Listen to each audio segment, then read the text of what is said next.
We had to permanently mount the bases, so we came in and we took the infill out of the field turf, cut the field turf, and actually core drilled into the floor of the dome and set the base sleeve into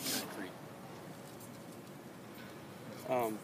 Why are you having a game here as opposed to at the softball field? What was the decision? What was behind the decision to move the game here?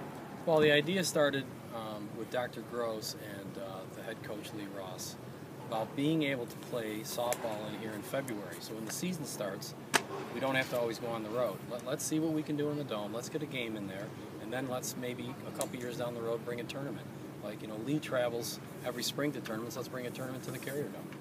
Are you hoping to get better competition as seasons go on if you continue to do this? Well, that's the idea. It's to help recruiting and to bring a tournament here with the Texas of the world or whoever. She travels down south. We'd like to bring some of the teams up from the south to play us in February. What a novel idea.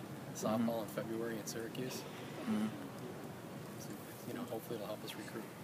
Just talking about the process about changing it over and also changing it back for lacrosse when this is all done. Yeah, it's a little challenging. We brought in some portable fencing. I mean, when the game ends on Saturday night, we've got our work cut out for us to actually come up with a system to repair where the permanent sleeves are. We're going to put a plate over the actual sleeve. We'll mend the field turf, put the infill back in. We're going to actually have a mark there so we know exactly where these bases go. This summer we'll come in and actually make a cover like we did for basketball. There are actually probably 15 or 16 different areas out in the dome that people don't even realize are there when we do a basketball game.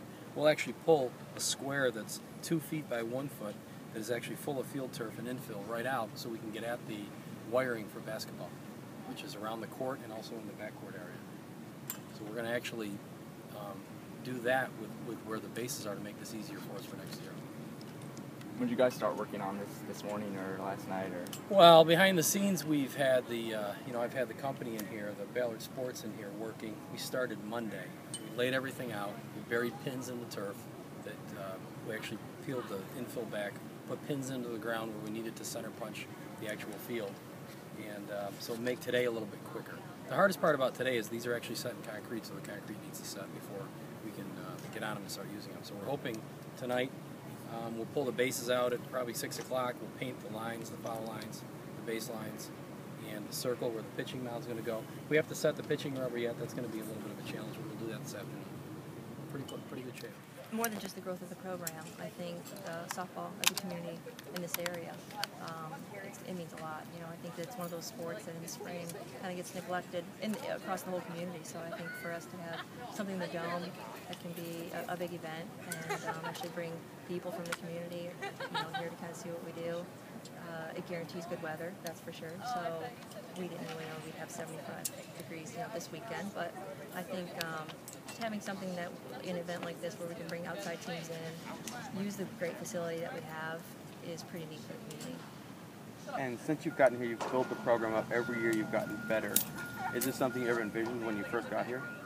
I think this athletic department, this university, is a top-notch place. I think that everybody that's here as part of it is professional, and I think that we should all hold ourselves to a certain level. So when I came here, yeah, I had visions of being in the World Series, and I knew that this is the place that you can get that done because you're surrounded by a lot of great people, a lot of winners.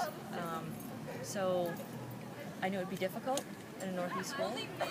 The weather is definitely something to contend with recruiting and also with playing. Having the dome, though, as a facility to kind of sell to recruits and now to sell to other teams, to bring big-name teams in to play, is really helpful for that. So, yeah, I knew that at Syracuse we'd have better, more opportunities to build something big, and it's kind of one of those things where you don't really know where you're heading. You know where you want to be. You don't know how long it's going to take. You don't know how you're going to get there, but you find the right people and you surround yourself with those people, and you just enjoy the ride and get to that point, eventually.